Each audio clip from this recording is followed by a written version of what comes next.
This program is brought to you by the Georgia Neurosurgical Institute.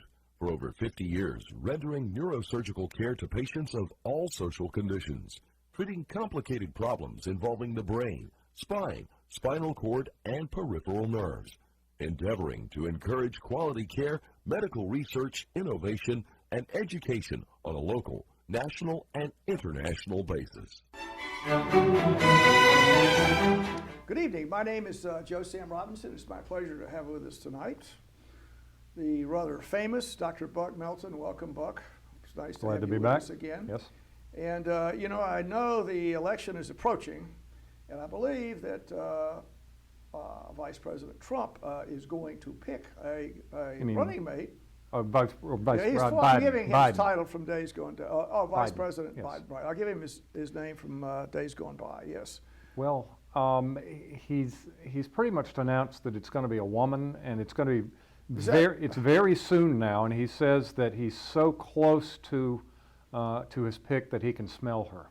Oh, is that right? Did he say that? I hope that he did not. Well, is there any possibilities that Vice President Pence might not be there? And haven't heard a word about it. Not a word. And then there's a libertarian possibility for you. Is that I would probably be more interested just in. probing a little bit. Just probing a little bit. Well, there's a lot going on in the world, and as our species has its good moments and its bad moments, and it often finds itself involved in war. And it's a pretty cataclysmic event when it happens. War is never good. I think that's a fair statement, maybe almost never good. And there's a lot of rhetoric about war against the coronavirus. And I know you've wondered about how hard it would be to use the Constitution, the War Powers Act. Nothing like this has ever happened, obviously. But could the president declare war on something so nebulous as a virus? Well, there are many reasons why that's why it can't be done, and why it's the traditional idea. I think the first reason is, first of all, presidents, and we seem to be in an age where we've forgotten this, presidents don't get to declare war. Congress is vested with the power of declaring war, not the presidency. Now, of course, the last time Congress declared war, I believe, was in the summer of 1942 during World War II. I think Congress declared war against one of the Axis allies. I want to say Hungary or Finland, Thailand? No, it would have perhaps Hungary, Romania, I'm not sure which, I'd have to look, but 1942. And we have certainly engaged in many de facto wars since then. Korea and Vietnam being the two biggest, the various actions in the Gulf ever since Gulf War I, Gulf War II, our continued involvement in Afghanistan.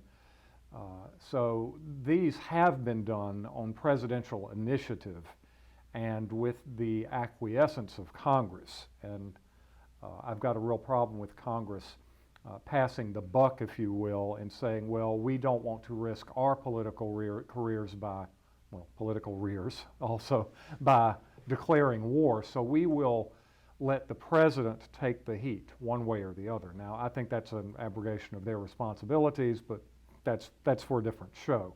But presidents have been able, through this congressional refusal to do their job, presidents have been able to engage in this kind of activity.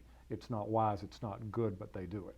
So in general, I mean, in these days, the president, the executive, they're the people that declare war, and Congress is backed away from it. Well, once again, that they prosecute wars. They pass the money. The one thing they could do is they could stop funding it. So that's yes, the thing. Yeah, really. If Congress had a real issue with the president, they could cut off funding. And a lot of times you see this happening, and an example would be during the presidency of George W. Bush and his opposition in Congress. The Democrats would get up every day and talk about how terrible this is, that he's killing American boys by continuing this.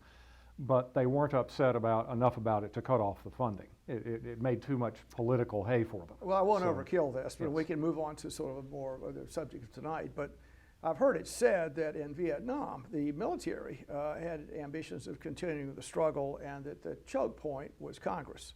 They said this is enough, no more. But the executive may have felt the same way, but I know some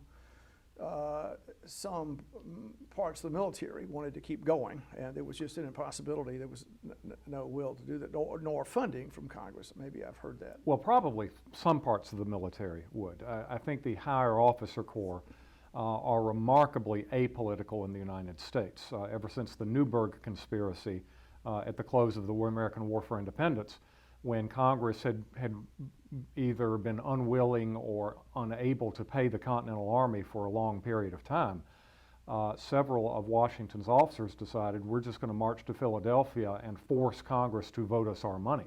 Yes. And Washington headed that off. He actually made one of his more famous statements. He came in and was getting ready to read a statement calling the officers down, and he had to stop, put on a pair of reading spectacles, and said, "You have to forgive me. I've grown not only old but almost blind in the service of my country." And from that moment on, you really have seen a strict civilian control of the military with now individual officers, of course, are going to try to sway the budget Yes. But on the whole, the military establishment has been remarkably apolitical.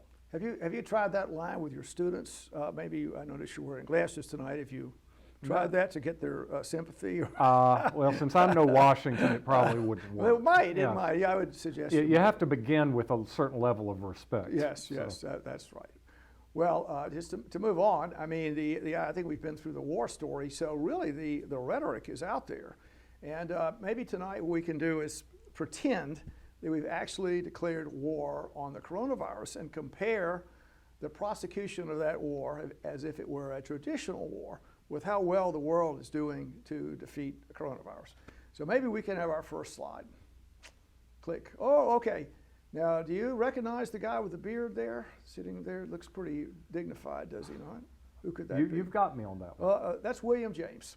Okay. And so he wrote a famous essay called The Moral Equivalent of War. And the idea is that humans have it in their basically their genetic structure to want to fight and to struggle. And the important thing to do is to have athletic contests and games or whatever, Olympics, soccer matches, in this case, rugby matches, and that instinct can be sublimated to the benefit of all. And we can see the chimpanzee showing his fangs there, and I think, unless we're careful, that will undo the species. We just can't have in our complicated world that degree of anger and hatred.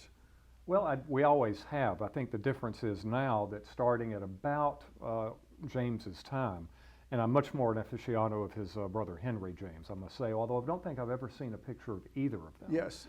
That we now control military devices and weapons that could destroy humanity, and yet we still have the old chimpanzee brain. Yes. Yes. So or as many people have said, that the means now dwarf the ends. Well, that's right. So we certainly have to be extremely careful. However, next slide, the idea of war against this SARS Corona V2 virus, I think that's the correct terminology. I'll just call it coronavirus. That's our enemy right there. And the primordial causes of traditional war just continue. And I guess the statue on the fresco, shall I say, on my left, is from the Elgin marbles in the British Museum, and the idea they were in the Parthenon earlier, and it's the struggle of against the lesser creatures. So the war is just so intrinsic, and it's there. And it's actually not, in my opinion, it's not a bad idea to try and summon up human energy to do something with this terrible coronavirus pan-epidemic. Next slide, please. We'll make a few comments. So one of the things is declaring war. That turns out to be a big deal. And one of the advantages of having Congress declare war is it's a tremendous national event. It's nothing subtle. Everyone is there listening to what's happening, and we have on my left, we have Franklin Delano Roosevelt declaring a war against Japan in December 41 rather. 41. Yes, and actually the whole nation listened to that. It was a real, now we're in it, everyone accepted that, everybody got behind it. So that would be it's a pretty useful way to get the whole nation mobilized. And then we have the coronavirus declaration of war by President Trump. And we've had sort of the idea, this is war, we're going to war, and then several leaders have said that.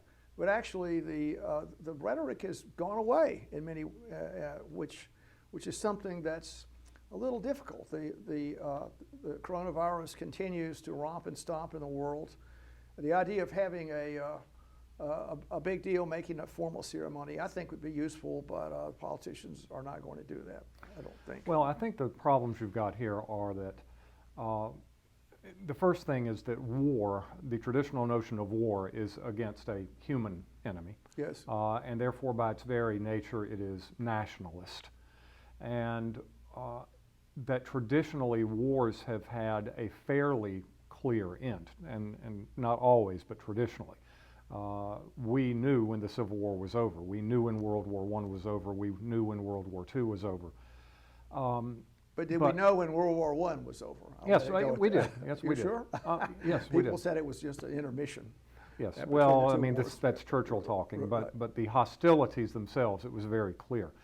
First of all, here, the enemy is not human, and it is potentially an enemy of all humanity, which means this can't be a national effort or a tribal effort. It's got to be an effort by the entire species. So that blows the model, first of all. And secondly, even if you get over that speed bump, this is going to be more like the war on terror, which we don't hear a lot about anymore, but we still have American servicemen being killed in it. The problem is with terrorists, you're not going against a recognized international entity. You're going after a highly dispersed ideology, and so you'll never know when it ends.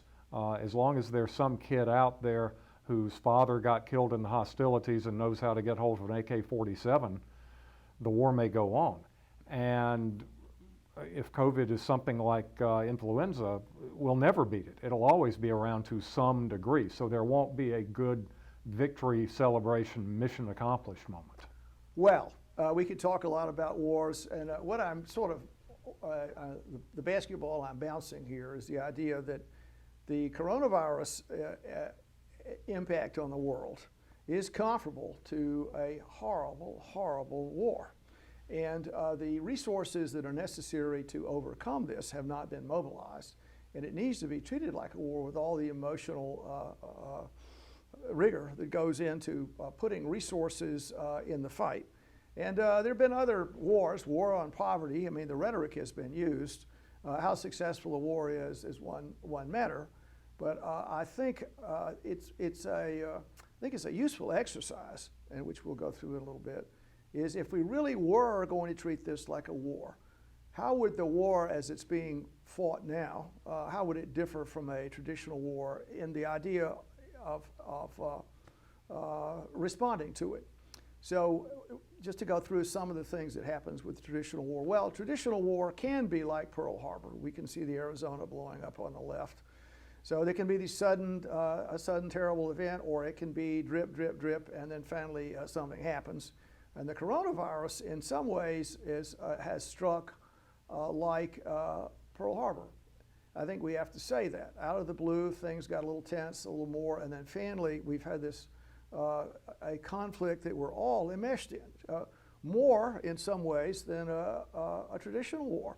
So you can say the impact in Macon, Georgia on the coronavirus right now is more than Vietnam. I mean, obviously there's a lot of tragedies, a lot of things happened, a lot of tension, but the day-to-day life was rolling along in the 60s pretty much as always with some speed bumps. But now we're in the middle of this enormous event, which is disturbing the economic, political, and social matrices that hold the country together, and indeed the world. And the question is, are enough resources going in to defeat the enemy in this situation? So let's see our next slide. We'll look at that. So this is the degree of war. Well, so we have traditional war. I have a picture of in Vietnam, relatively localized. Even World War II did not have the areas of conflict that we can see on the right. So this is a real worldwide event. It's all over the world. It's like an outer space invader that's attacking every place. If you see the War of the Worlds, the flying saucers come in and they destroy Paris, or Tokyo goes down, or the buildings are destroyed. The buildings are not being destroyed, but the economic and political and social matrices of the world are undergoing this enormous impact. And the impact on the planet is comparable to a world war. So I'll make that comment. Let's see our next slide. All right, now this is an important story here, is that the coalitions against the enemy, and maybe this is one of the biggest points to be made, is that in World War II, we can see on my left, we can see Winston Churchill, Joseph Stalin, and Franklin Roosevelt in the center there, putting this enormous alliance together, which was not the easiest thing to do. Each of the different players in this alliance had their own ambitions, their own ideas about how to prosecute the war. It was always tension, difficulties. Stalin was asking for the second front. He was asking for extraordinary amounts of resources. Winston Churchill was doing everything he could to pull Franklin Delano Roosevelt and America into the war, all this sophistry in his command to try and do that. So, however, this coalition was successful, and now we can look and see what sort of coalition we have to struggle against the coronavirus.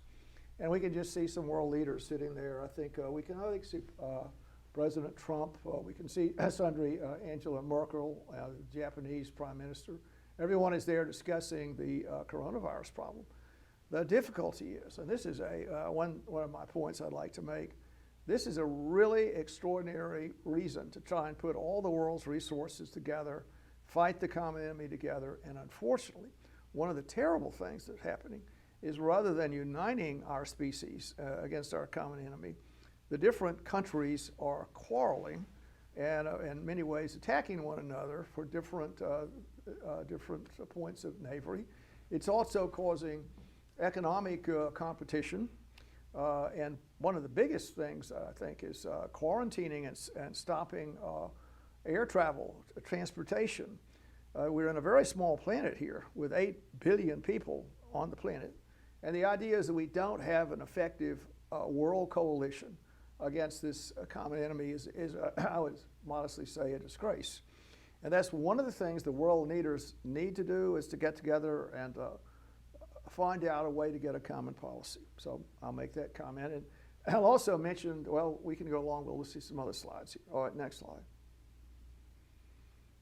Well, this unity of command there, and we can see on my left, we can see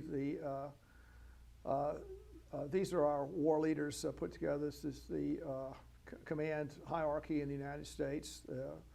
And on the right, we can see even in the United States, we have this terrible division of, in our own country. We have a very variegated, confused approach toward dealing with the pan-epidemic in our own country, not counting other countries. There, I think we have a couple of governors. That's the governor of Illinois and the governor of New York, and there's President Trump, all of whom are quarreling with each other.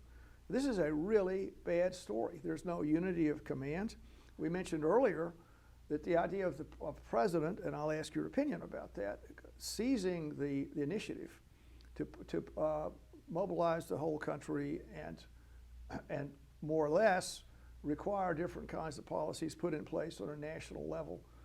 Now, why do you think that hasn't happened legally? I mean, any comments about that? Well, why haven't we gotten presidential direction in this terrible struggle? Well, that's a complicated one, but I can try to think about it a little bit. People of our generation, my generation, somewhat more your generation, who We remember. I mean, a more senior. Somewhat more senior, but am I in the greatest generation, or was that someone no, else? you're a boomer. We're in the you're we're an early we're boomer. in the spoiled group here. You're an early boomer, and I'm a late boomer. Okay. So. Not the greatest generation. Okay. Yes, but we tend to think of wars, and certainly your father, my father, people of our generation. There was lots of coverage of World War II. There was a far higher percentage of Americans who served in the military during that war, both in absolute and relative numbers, than any other war. World War I is of relatively recent memory. So this idea of war uniting the Americans, probably World War II is the model template for that. Congress, for instance, the picture that we had up earlier, Congress declared war unanimously against Japan with one holdout, Jeanette Rankin, a pacifist.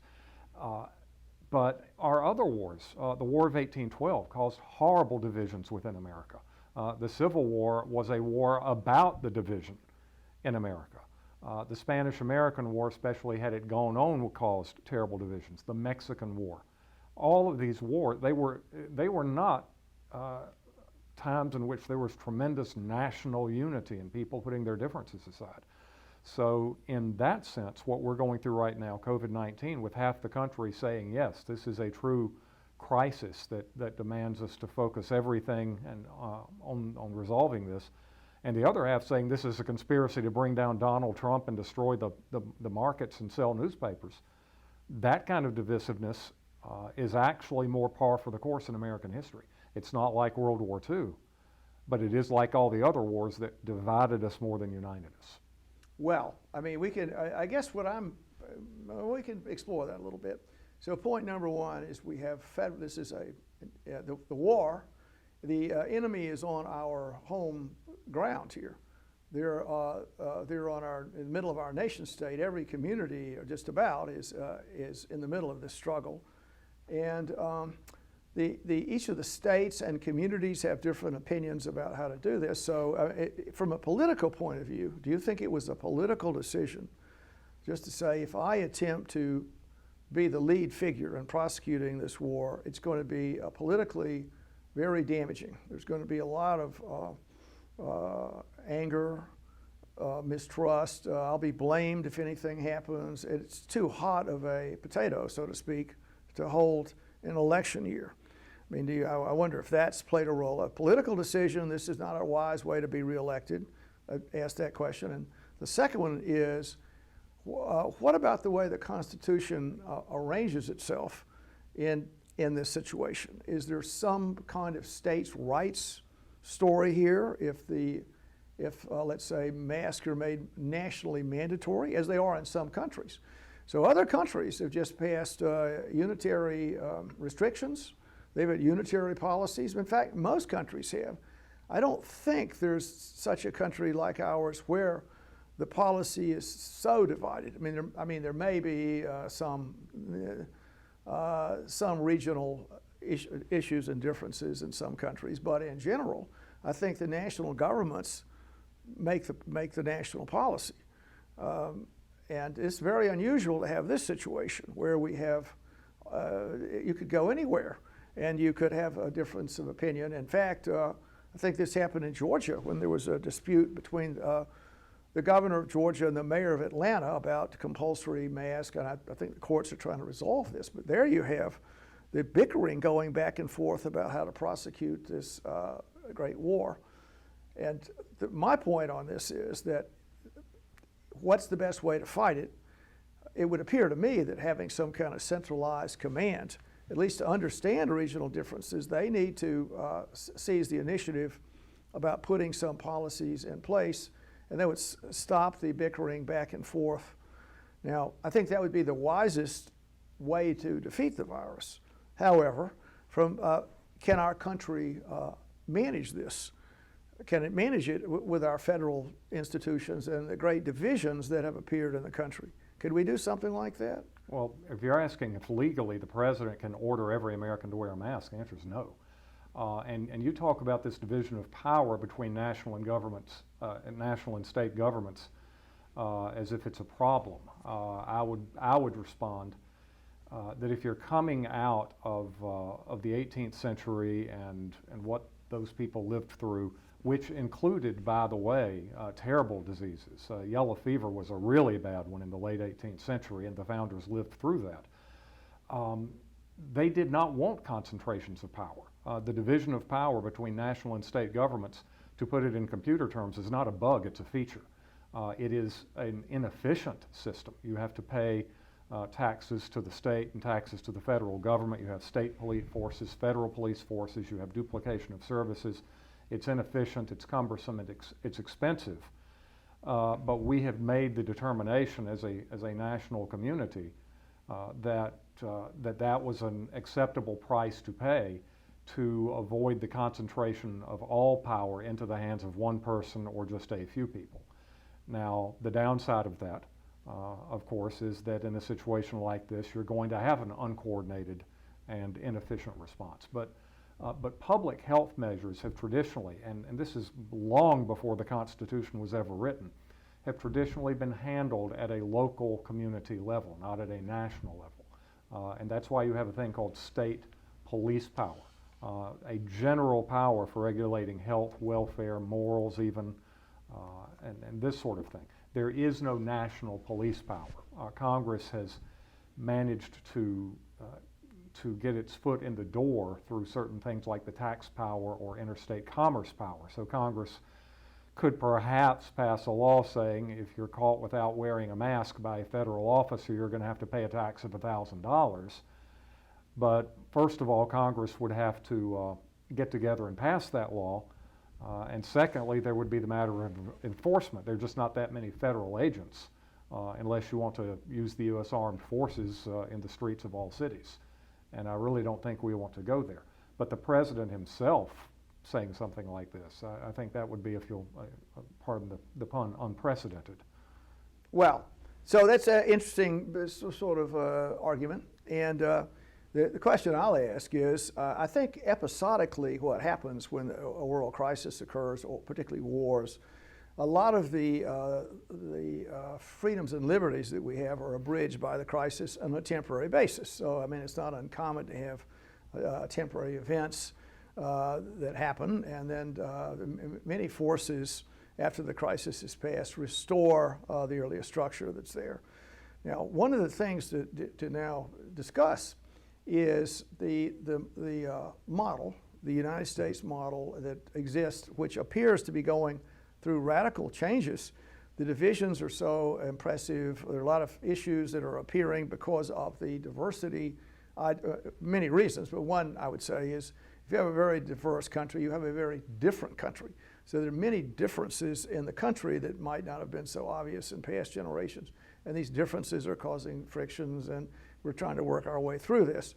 I've got a very good friend who's a Chinese person, and the person says, look how well let's compare systems. The idea is democracy. Well, you've got your flags under this. We have a lot of liberty and division of powers. The Constitution divides powers a lot. There's a great suspicion of concentration of power. And China, you could say that there's a whole nother kind of mantra out there. The Confucius view, harmony being their big flag under the march. So they seem to be, the big question is, seem to be more effective in dealing with this crisis.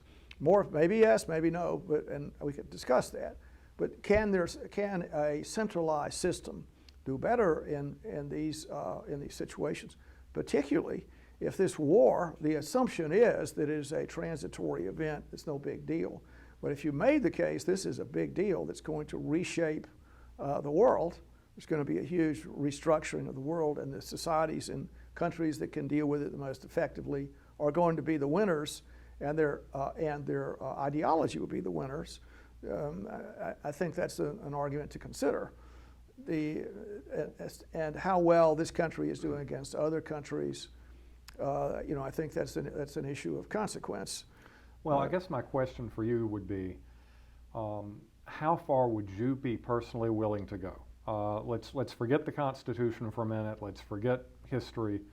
How far you have now been placed in charge Well, How far would you be willing to go to stamp out coronavirus in this country? I mean, I'll ask your opinion as a medical person. If we said and could enforce that all persons, every single man, woman, and child in America, would be isolated within his apartment, his or her house, his or her nursing home room or whatever, and not come out for exactly 6 weeks, would that do it? So you could cut off all interpersonal contact for 6 weeks. Would that be enough to eradicate the virus? well, actually, it would not. And I mean, I can make that comment. And so this is another thing that I'm trying to make the case for, is when these decisions are made, this is a world event. These are like the flying saucers that landed from Mars. They're everywhere. Well, we've got the borders completely sealed off. Well, all right. So the assumption is you're never going to have any more people coming in from anywhere else. So well, and then you're going to basically you're going to do this. There won't be any viral hits. So in perpetuity, you would seal the borders and not do this. Well, in my opinion, that would be a wrong policy. I would come up with a much better one, and I could discuss that. And the reason for that is that the virus is not the Black Death. And this is an important point, I think, is the virus, it strikes people at random, but in general, there's a vulnerable population out there that needs protection. And most young people are just do fine with it. Most do. There can be tragedies. Most young people do very well. And what I'm going to get into in some more slides, I think, is if you're the commander, and one of the things that happens in a war is you get good statistics, you get good numbers, and the problem that we have now is the way that the information is coming through to the command center. So one of the things is if this were being prosecuted like war against the Martians, where the whole world was involved with this, you'd want artificial intelligence, you'd want a distillation of all the information that was taking place. And one of the problems we have now is the confused information that's out there, and the weaponized confusion that's going on referable to the electoral cycle. Well, let me back up for a minute. So if you say this is not the Black Death, you're now making it sound as if it's not as bad as all that. And if it's not that existential threat, then why should we be declaring war? Well, one reason is you can get into the whole story about the world disruption that's occurring. So the policy that's being put in place is a world destructive policy, in my opinion. It's a world policy. So it sounds like the war effort itself is the true enemy. No, the war, if you really had an intelligent, if you prosecuted this, I'm going to win the war, and your standard of victory is in whatever it is, a general 5 years, 7 years, or whatever, we're going to be doing great. The 8 billion people on the planet would have come through this. It's not to say that the enemy doesn't exist. There's an enemy out there, it can do this, it can do that, and we can expect a stream of enemies coming to us through the exact same methodology. You know, there's sort of a false ego in our species that we're sort of live as the dominant creature on the earth. But actually, we share the microbial sea with thousands of the little beasties that have been here long before us. They have a billion years of life behind them, and they are really extraordinary predators. And there's so much human protein around, they're attempting to eat us up, destroy us, and we have to intelligently respond to the world we're in, which has changed because of the rapidity of communication and transportation and a lot of other factors. We've got air conditioning, so little beasties can do well in that. There are many things going on, and the ability of these predatory creatures to attack us episodically over the next millennium is a big thing. So we need to put in place an appropriate war-making arrangement. And maybe I'll see the next slide. We can go to the next one and we'll discuss. I'm going to sort of get into this a little bit. So one of the issues to ask the question about if we're fighting this world war, how are we paying for it, what's up? And it's kind of a very strange situation, which is an important thing to say. Traditional war, well, we're going to buy government bonds. The government is going to use its money to basically create war fighting material, et cetera, et cetera. The way the coronavirus is being fought is basically it's stopping human productivity. And many people have said, well, if we stop, this is property, money against human life. So what if we stop productivity? Maybe the rich people will lose some money, but okay. The deal is, this is an extraordinary bad thing for the world for many reasons.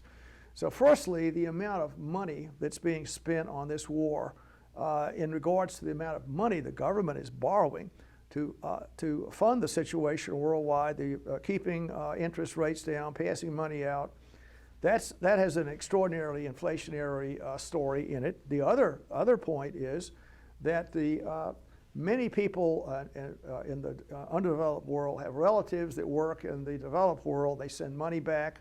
That's been cut off. Additionally, I'll pick a number, say, of the 8 billion people that are on the planet, only 1 billion might live in a developed country where the arrangements that exist in America are commonplace. But most people are in most of the places in the world. They're out there. It's very difficult in testing, medicine, and the risk of pan-epidemics from other causes, like Ebola virus. That's a very substantial thing that's going on here. As the world, the way to look at this is the funding for this war is taking huge amounts of money out of the world's productivity, huge amount, billions, trillions of dollars. And it's often, the cost is pretty destructive all across the boundaries of the world. So if we look at this war, we have to think that it's not just in our nation boundaries that we're struggling against this. But unless we adopt a worldwide fight against it, then these other countries are going to be reservoirs of the coronavirus. And we could have a lockdown. We won't let, shall we say, any Italians in here. I mean, if we want to say it that way. Italians, apparently, the Chinese people came to northern Italy, and then from northern Italy, people came to New York, and on and on. You'd have to just basically stop any interchange in the world. You'd quarantine country after country to basically eradicate the virus or stop the virus spread, and very destructive to the world order. So, I mean, I'll make that comment. Yes. Well, I can think of two objections, two problems you've got to the model. Number one, once again, I hear you saying that this is the new normal, that after coronavirus, something else is going to be coming out of the wet markets, or somebody else is going to eat a bat, or something like Yes. this. And so this becomes, once again, like the war on terror, this thing that never ends. It is tremendously demoralizing. You will lose political will for it over time, that this is something that's unwinnable. And secondly, someone out there, probably in a more authoritarian state, is going to say, I see the United States as a greater enemy than the biosphere, than COVID or whatever's coming down the track right now. And so I will use this opportunity to take advantage of the United States. I will pretend to form an alliance with them. I will pretend to be cooperative. And at the same time, I will be using this crisis to undermine the United States as much as possible to gain as much headway for my state or my community as possible. So that's going to be a very difficult thing to overcome. If you're looking for true global effort there, I just don't see it happening. Well, okay. I mean, we can make, obviously our species are capable of any kind of knavery. Yes. And some people that are conspiracy theorists think, well, maybe China did this deliberately to destroy the West, and now they're doing great, which apparently they are. So maybe there's that sort of story out there. I will go past that and remember the guy with a beard there. So William James, discussing the moral equivalent of war, he suggested rugby to get rid of the sort of devilment in us. But I think addressing human energies to defeat these pan-epidemics that come along, I think that'd be a great thing to give medals, do whatever. And I make the comment that we're going to face in crisis after crisis coming at us, and considering the fact we're on a very small planet with a lot of people there and we move around a lot, it's going to be important to have some kind of world policy to deal with these issues. Yes. Well, And, I understand, and I might not disagree with you in theory at least, but at the time James was writing, you also see the beginning of the modern Olympian movement, or yeah, Olympics. it was 1904 and 1896 Yes, Olympics. exactly. And the original concept of Olympism, as it was known by the people who ran the program and still run it, was an internationalist, peaceful competition Yes. of exactly the sort that, Right. that you and James were talking about. Right. Here we are 100 years later, or it didn't even take 100 years. I mean, as soon as the Cold War hit, this supposedly peaceful internationalist competition got funded for national glory by national Olympic committees. And so now go to the Olympics and you'll be people hearing USA, USA, we beat the Russians, we beat the Finns, we beat the English. And so once again, it seems to be, it seems to devolve into a national tribal effort, even though it sets out to try to unite humanity. Well, I'm not altogether against that. I mean, the idea of, well, I'm going to have the best vaccine, or I'm going to be the first person to cure AIDS. I mean, these kind of competitions, they're in the public interest in a way. I'll make one comment about the Olympics. One of the things, I mean, I'm a believer in the Olympics. It's sort of pure human activity. It's been so corrupted by nationalism, drugging, whatever, and also money. So the idea of the ancient Greek idea was it was a sort of a pure effort with just the glory of the moment sufficed, Yes. and it's a sort of a transitory period of human excellence that we could all, in a way, worship. You know, the guy that runs the marathon, the 26, beautiful, Yes. the human does that, and we can feel warmed in the reflected glory of the moment. Well, of course, now everybody's being paid off, and it's cheapened the whole. I think that's terrible. And just to go through this, the Olympic Committee has been corrupted. It's it's not a good story, but I'll move past that. It's a good thing for the planet. Well, let's see our next slide, if we can get to that one.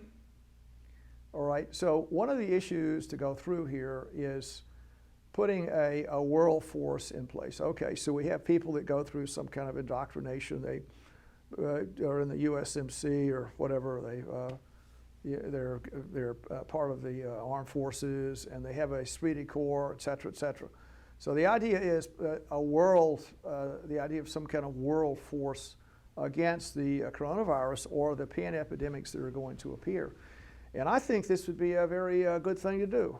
I mean, sort of like the UN Army. I mean, really use this event to create a sense of world brotherhood. I know that sounds a little Pollyannish, but okay.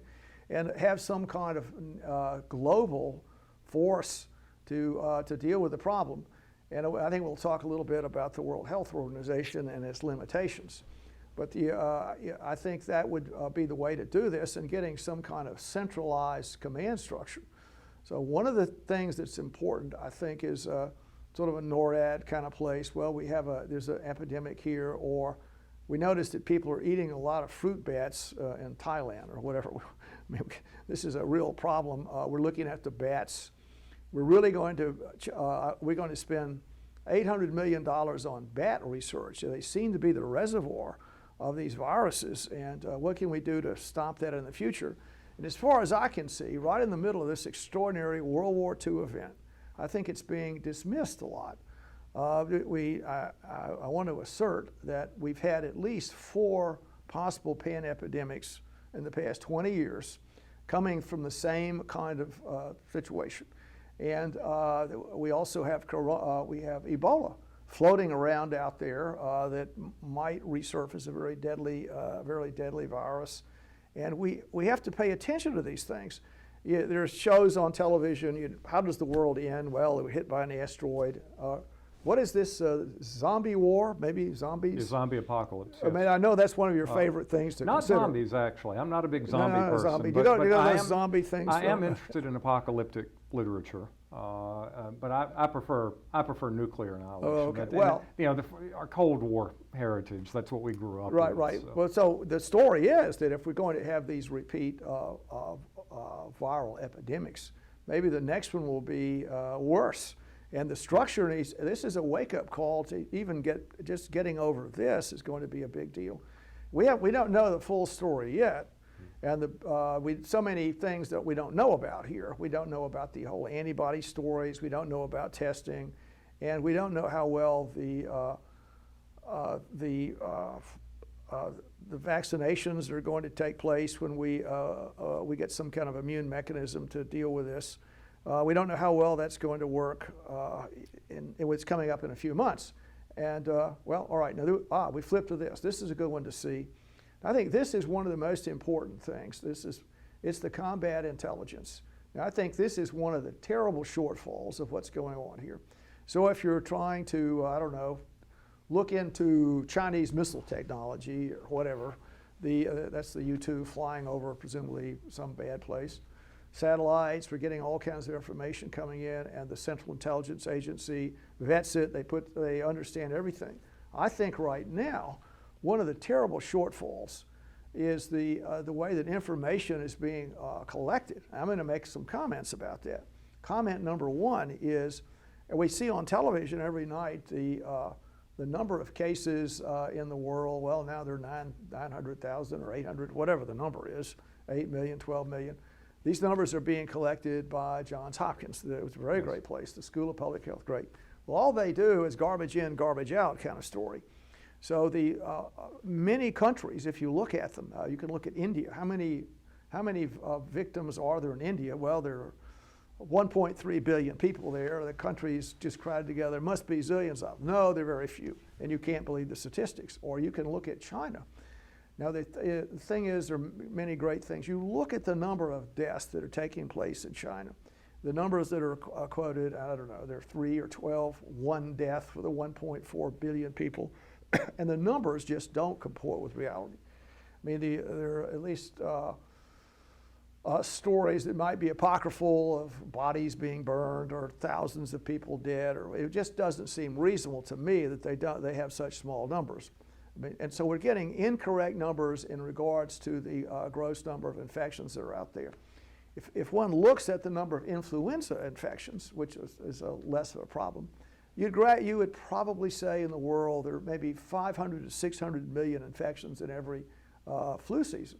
And you would expect a similar number of infections out there, millions and zillions of them, that are unrecorded. They're not in other countries, don't record that. So the numbers that are being put there that have an alarmist patina behind them, people say, oh my God, we have another 159,000 infections or whatever. Well, that's only valid for 2 points. Number one is you're getting repeated testing. So you test people on a weekly basis or every 3 weeks, and the tests are 70% inaccurate as a starter. So even if the testing comes back as negative, that's an issue also. The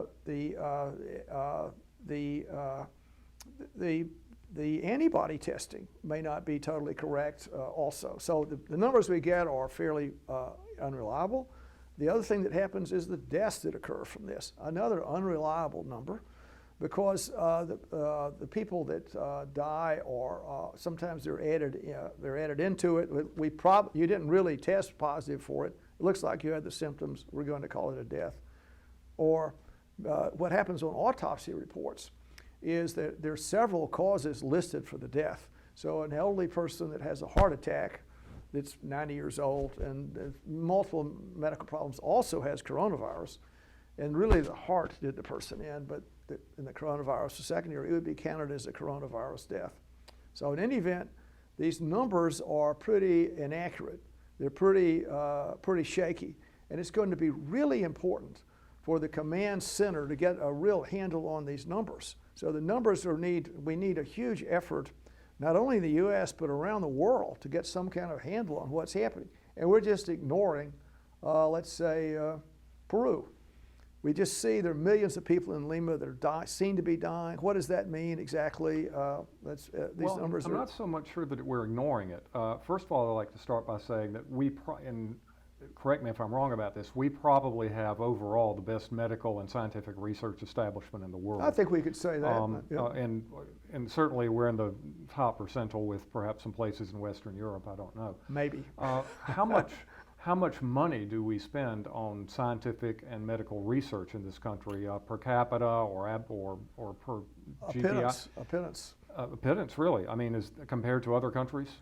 No, we spend more, but it's still a pittance compared to the, and the other point about this is a huge amount of the money that's being spent are spent by drug companies. Mm-hmm. So if you look at the total amount of research that's out there, it is a pittance compared to the numbers that are needed.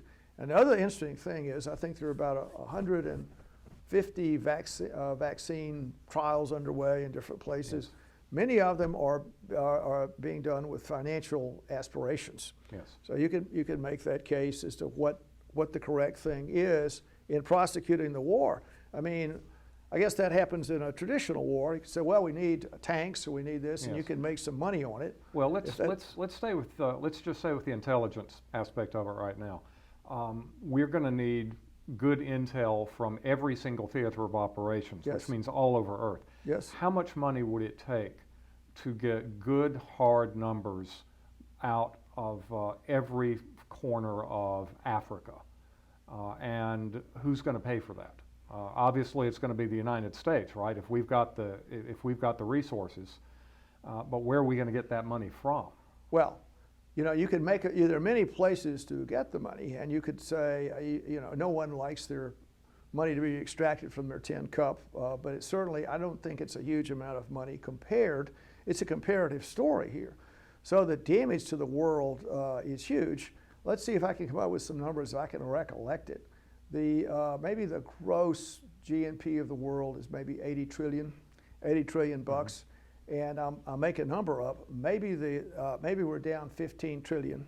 So we're down 15 trillion, and you want to purchase let's say you're the earth is your property. You bought it, you know, at a garage sale or something. You own the earth. And okay, well, we lost 15 billion on that deal. Trillion. 15 trillion. If we lost, pardon me, it's 15 trillion. Good correction.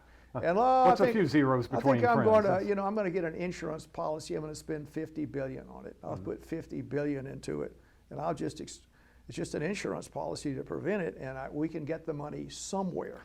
And I don't think it's going to have to come from the Western world, which is something to consider, isn't it? So if you have these diseases are appearing in, China's a fairly wealthy country now, but I'd call it a middle class country, still not up there enough per capita income. And there are areas that are poor, but in general, these events are taking place in countries without appropriate medical, not Western style technology in place, and putting something in place might not be that expensive. So you could say, let's have a big discussion about this, about how we can prevent it in the past on a world effort, and the countries of the world need to get together. I'm going to suggest that what we have is something like the conference in San Francisco in 1945 that founded the United Nations. I think some kind of world conference to put together an appropriate armamentarium to deal with this. So, for instance, where are all the bats? You can find out the bats are a big problem, and we're going to spend, we've got some naturalists out there. How about 100 million to find these bats out there? That'd make everybody's teeth drop out. We're sending everybody, we've got a world bat census out there. Where are the dangerous bats? How are these transmissions taking place? Well, it looks like people love to eat bats, and I don't know, these fruit bats are real tasty in South China. Well, we're going to have to try and do something about chowing down on these bats, and we'll raise bats domestically. Don't go in these caves anymore, or we'll have like pasteurized milk. I mean, there are things that could be done that would not be incredibly expensive in regards to public health measures, and this is where the bang for the buck is. If you look at what goes on with the human life expectancy, really these pan-epidemics could have a very negative, and they haven't thus far, but they could. The problem is going to be if the next pan-epidemic strikes young people, that's where the danger could really happen. As far as the world's GNP going on, there's all these disruptions have occurred, but the people that are being killed with this are generally older people and with substantial comorbidities And the young, healthy people generally do okay, so I'll make those comments. And any other comments? We'll go to our next slide here. Oh, let's go ahead. Next slide. Maybe we're getting near the Yeah, end. we're All right, watching mission the- assignment. Okay, so this is one of the ideas about who's going to do it. It's sort of going to your last comment. How are we going to do this? So we need to put together an army and assign the army different tasks to deal with worldwide with the coronavirus. A big major thing is getting information on it. We're trying to get vaccines that will be useful. We can collect statistics. You're going to be a statistics collector, and it's really distressing to me to see how the struggle over statistics occurs, and the experts can do a good job with this. I'll make one comment. There was a recent, I guess, CNN controversy over, there's an epidemiologist at Yale that said, let's see, the anti-malarial drug, how is it, hydrochloroquine, that President Trump said, oh, okay, maybe yes, maybe no. And he just said, well, not all the tests, maybe there is a sub-cohort that might get some advantage from it. What's the fair? Any normal human, well, maybe so, I mean, but he was viciously attacked by, you can't possibly say that, because this is a political situation. That was wrong. And I mean, the political controversy is constantly disturbs the situation. But mission assignment would be a big deal, and it could be done relatively inexpensively, I think. Well, do you think, how much money would it take to put together a worldwide system that presumably the developed nations of the world, led by the United States, would be primarily responsible for funding, that could research all, not all possible, but all likely vectors of infection, be able to find out who's got it, how it's spreading, find a cure for it, get the cure out there. Do you think that this is more or less ambitious in terms of the required effort than fielding the biggest military on earth? I think it's a little softball question, but actually this is an appropriate thing for our species to undertake. This is the bad, war is bad, killing people are bad, and unfortunately, I mean, we're in a rough neighborhood. You could say, all right, we have to do it, but it's not an optimal situation. This is a way to put together everyone and understand what the deal is, and it may well be that the world could grow more sophisticated as communication, knowledge is more widely distributed. Maybe the more primitive impulses could be restrained by wisdom, maybe. But you asked for a number. I'd suggest 100 billion. That's actually peanuts. 100 billion is peanuts. And what are you basing that on? I'm looking at the United States military, and we've got, by some calculations, more people under arms than any other country in the world, with the possible exception of China. Once again, it depends on how you count. And we're geared up, ready to fight in any environment, a large number of enemies. I think of the British Empire. One of the big steps on the road to its eventual destruction was trying desperately to maintain a navy that was big enough to fight the Navy number 2 and Navy number 3 simultaneously. And just these long-term expenditures of these things have brought down empires. And what I'm hearing here is, no, it won't be that expensive. It will be relatively very cheap, and it can solve all of the problems that we face from microbes. And I just tend to think if it were that easy, we would have already done it. We've been facing these things throughout history. The story is, I mean, this is relatively new issues caused by, if you look at the expansion of world air transportation, okay, 20 years ago in China, no one from South China was going anywhere. 30 years ago, certainly not. So there's this rapid expansion of people going just everywhere, and I don't doubt these epidemics have taken place in our isolated places. Nobody moves around. Even the internal transportation in China is extraordinary. People move around. So if you look the app of people moving around the planet, which would be an interesting thing to see, everyone is connected. They're moving. It's so easy to go where, get around. I mean, let's say 50 years ago, making an airplane trip, I think, was a pretty big deal. I mean, it's going somewhere by plane, it's a big deal. And you go to the Atlanta airport, you could walk in and on. Now, it's just an extraordinary thing. Millions and millions of people are going everywhere. The country has millions of people that are immigrants here from everywhere, all kinds of things like that. So I think this is the situation we exist in. Now, the reason I just more or less picked out $100 billion was the World Health Organization. I think their budget's about $5 billion. So it's 20 times the budget of the World Health Organization, which is really a pittance. So the world economy, I picked 70 or 80 trillion. The U.S. is maybe 20 trillion. And the taxes that we pay in, which are actually borrowing money, we've got all these huge debts are up there.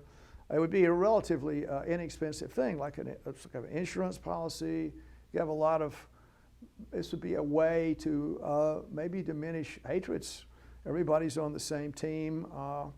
And it is interesting, I would say, that the idea of trying to tar baby China with, okay, you've done this, you're the enemy, and call it like Chinese flu or something, that I'm happy to see that didn't work. Unlike yes, but yet different cultures have different lifestyles.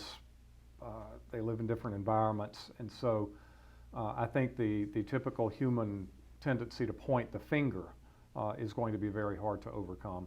And also, as you pointed out, I mean, the number of microbes out there, I mean, the variety, yes. The sheer number of them, it once again makes me think of a war on terror, that you are never going to be able to definitively vanquish the biosphere out there. This is going to be an ongoing effort. We're going to constantly have to spend money on it forever. That no matter if we knock out this threat, there's going to be another one waiting in the wings. We've done it before, antibiotics. I mean, think of the revolution that antibiotics were. Yes. And here we are within one long lifetime, and the antibiotics are running out of steam. Well, so you engage in this effort that I think is probably going to be much more expensive and require a much greater reorientation of human thought and human consciousness than you think. And it knocks out this one. At some point, people are going to get tired of it, or people are going to misuse it, or it is simply not going to be effective against the next threat coming down the road. Well, I think our species can deal with it. I mean, I'll make the analogy with weather. I mean, those hurricanes just keep coming, don't they? Well, we got another hurricane, we just deal with it. So, I mean, I think that we may well just be in that situation, and putting together an effective armamentarium against them would be an important thing for the world leadership right now. Well, I think it's a great idea in theory, but I look at the efforts at globalization that have taken place over the last century in the face of some sort of global threat. We'll start with Olympism, then we will look at the League of Nations, then we'll look at the United Nations, and then we'll look at climate change, and it's just much easier said than done. But largely because of these tribal competitions. Well, let's see our next slide. Maybe we're getting toward the end. I don't know. Let's look. All right. Strategic mistakes. Okay. So, I was going to. One of the things that is out there is discovering what kind of mistakes have been made. You could say it was a bad mistake for the Germans to attack Russia. I think that's a fair statement. And one of the issues is initially the whole idea about when the epidemic first appeared in China, the restrictions that would be necessary didn't happen. And I can remember, maybe you can too, just a few months ago, people were saying, well, we've got this big problem in China, and they named a few airports in the U.S. So to protect the country, we're going to have temperatures checked when people come in. And of course, that's a poor way to do it. And this is what happened. It just went everywhere. So maybe the initial, and you could get into China on this story, the strategic mistakes that took place within the appearance of this in Wuhan, I guess I got that right, within the first, and it's a pretty sophisticated place, as many people as Chicago live there, and there's a big viral research institute there, and there are plenty of resources around, and the system did not respond well enough to that. And the story is the strategic mistake in one place can have this world impact. kind of like the way the Europeans were so nervous about the U.S. has these nuclear weapons and Colonel whatever it is, Bat Guano and whatever it is, who would see it's going to be blow the world up. There's going to be some kind of crazy American and we're just hopeless. We're the Europeans sitting here. We're going to be destroyed. Well, strategic mistakes have been made, and we need to document them. So one of the important things right now is to understand what kind of mistakes have occurred. And it's been said, and this is a question to ask, is that how long should a lockdown last, and what is the deal about that? So, and this is a political story right now. People are saying, well, President Trump urged the lockdown to stop, and the southern states said, okay, we're going to open it up. The more intelligent northern states said, okay, we're going to just lock people down for another month, and now it's all finished. Well, okay, was that right or was that wrong? And crazily, the northern states have put a quarantine there to stop people from, I'm assuming we're on the quarantine list here in Georgia, so if by some crazy idea you wanted to fly to New York City from Atlanta to, I don't know what, do whatever, I think you'd have to self-quarantine when you were there. The restrictions, people would, I don't know, shun you.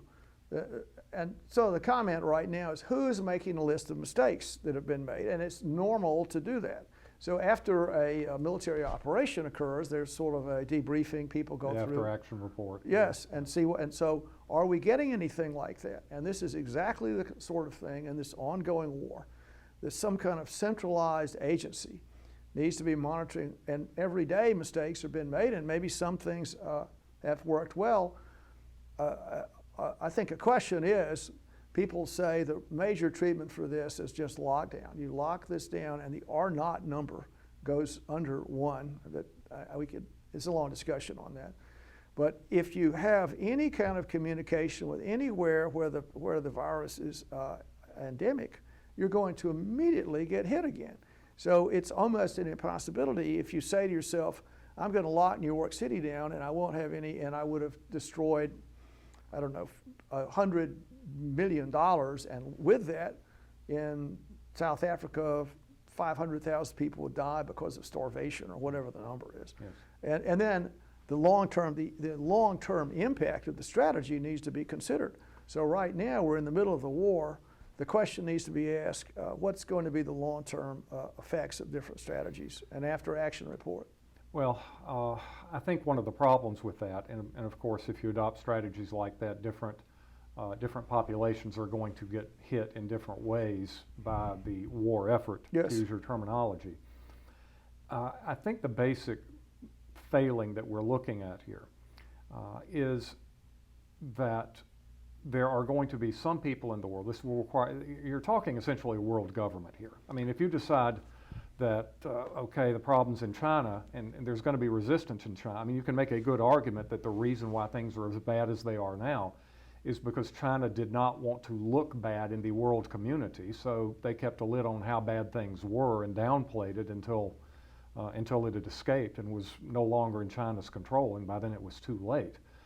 But you're going to have some populations in the world, if you try for this world government, this world sovereignty, to be able to go into any country, into any region, into any continent, in any state, do what is necessary in terms of getting intelligence or information or forcing a certain type of behavior.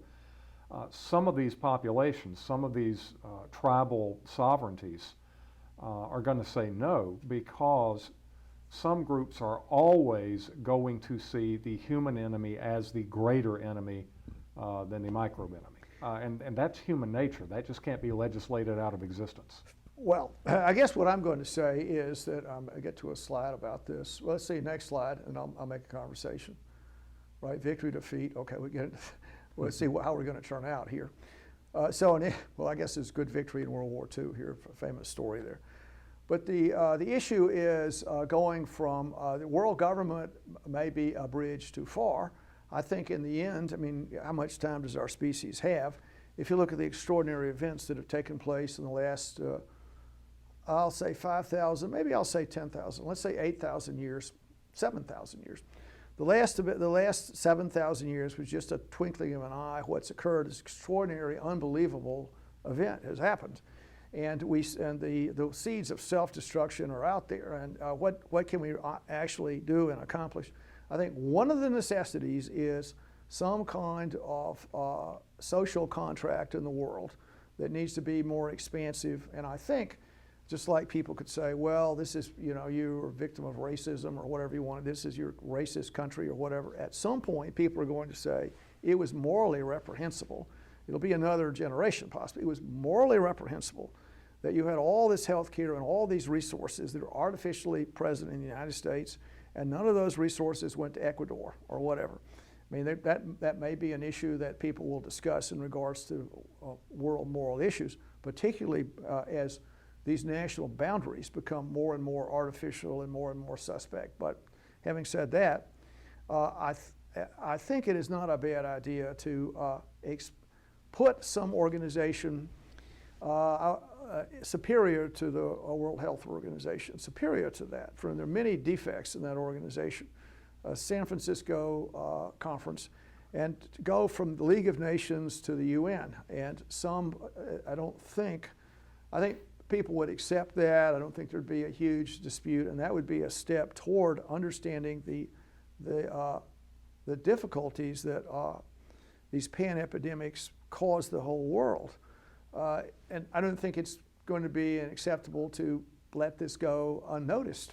This is a big deal, and particularly because we've had four over the past 20 years, we've had 4 little nips that have happened, and this one is the one that caught fire. So it's like we're in this room full of, we're a foot in gasoline, and someone threw a match into it, the match went out. They threw another match, the match went out, another one, match went out, and then finally they threw it and ignited the place. And we have to accept that people are going to continually throw matches in here. So putting together a real superior mechanism worldwide to handle this, I think, is extremely appropriate for no other reason than to restart national air travel. To do that, I mean, to me, it's quite obvious that you need to get a test before you go anywhere, a good test, very accurate, maybe a serum test, to check on your antibodies. Before you get on a plane, you get a little card that says it's okay. And we should certainly recommence national air travel, the world international air travel. Well, it's an interesting model of how things could work. I think the devil's in the details. And you talk about, you keep on holding the UN up as a model. That I'll even point that out, that Stalin certainly, and I believe Churchill, were tremendously resistant to that. And as a matter of fact, Roosevelt got Stalin to sign on to the idea of collective security only by promising to come through with that second front at the Tehran conference, because the idea of collective security, neither of those folks liked very much, and it hasn't worked very well, despite all the money that's been put into it. Well, I don't know. We could make a comment that I think it's a useful world resource. And I mean, all institutions are flawed by humans, and taking a step in that direction would be a good thing. All right, let's see maybe another slide here. Maybe we're getting toward the end. All right, this is the idea of trying to do something about that. And this is kind of my point. I mean, I think we're probably at our last slide. But this, on the left, my left, we can see that's the League of Nations, a very ineffective body that was didn't quite get it done. And on the right, we see the World Health Organization, which, in my opinion, has such structural errors and problems that it needs to be completely rejigged. And to do that, we need another San Francisco conference. And I don't believe for appropriate world leadership, I think it could be arranged. And the difficulty we have now is this terrible political nationalism. I mean, I'm a patriotic American, and there are limits to what you can and cannot do. I want our fellow countrymen to do great, but they can't do great unless we can prevent these future epidemics. And everybody has a vested interest in this. It's the same way that if you see these movies, Independence Day, where the whole world gets together to fight against those outer space invaders, and you discover that, hey, we have no differences, or not the kind of differences we imagine. The same with H.G. Wells' War of the Worlds. These guys are coming in, and and everybody takes up arms together. It's a worldwide problem. This is a worldwide problem. No country has any particular, I guess, a blank check to, it's not going to bother us. If they don't have it, they've had to, maybe New Zealand could be said one of those places. They restricted everything. Their economy is going to hell.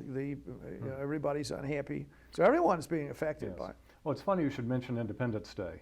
Since we get onto science fiction, I can think of two series. I'm actually reading a series right now about alien invasion. It's set about 500 years. Well, that's normal. I mean, I'm a huge science fiction fan. So you're maybe these. And this is not a particularly good series. It's set about 500 years from now, and we are being invaded by an enemy called the Swarm. And even while Earth is uniting against this swarm to beat off this existential threat that's common to all of humanity, there is still a bloc in Eurasia that is playing international intrigue, trying to maximize its power within the world community. Another much more famous example, and I'll send this over if you have any interest, would be the Ender series by Orson Scott Card, in which you have a similar sort of scenario with aliens coming to attack the world and the world unites. But even while the threat is underway, you begin to see this fragmentation with different parts of the world jockeying for position within the global hegemony. And you still haven't convinced me that is not the fly in the sauce. Well, my final comment is this: just being aware of those tendencies, just making a statement, just saying this could be what, guys, this could be what could happen. Just to say it often can restrain that kind of behavior. And the more transparency that's placed on the world order, I think the better the behavior. Though I'll accept the fact that we started off showing the chimpanzee brain there, or behavior, that the fangs being shown. I think that's part of our DNA, and we just have to deal with it. Well, I hope that your predictions are right, and that an effective global system comes true that does not work to the disadvantage of people any more than is necessary. But I'll have to wait to see. Well, Bucky, when you arrive in Washington soon after the next electoral, I'll appoint you to my committee. Well, thank you. Thanks. Well, it's been great talking to you tonight. Thanks for good offices tonight. Thanks for being here. This program is brought to you by the Georgia Neurosurgical Institute. For over 50 years, rendering neurosurgical care to patients of all social conditions, treating complicated problems involving the brain, spine, spinal cord, and peripheral nerves, endeavoring to encourage quality care, medical research, innovation, and education on a local, national, and international basis.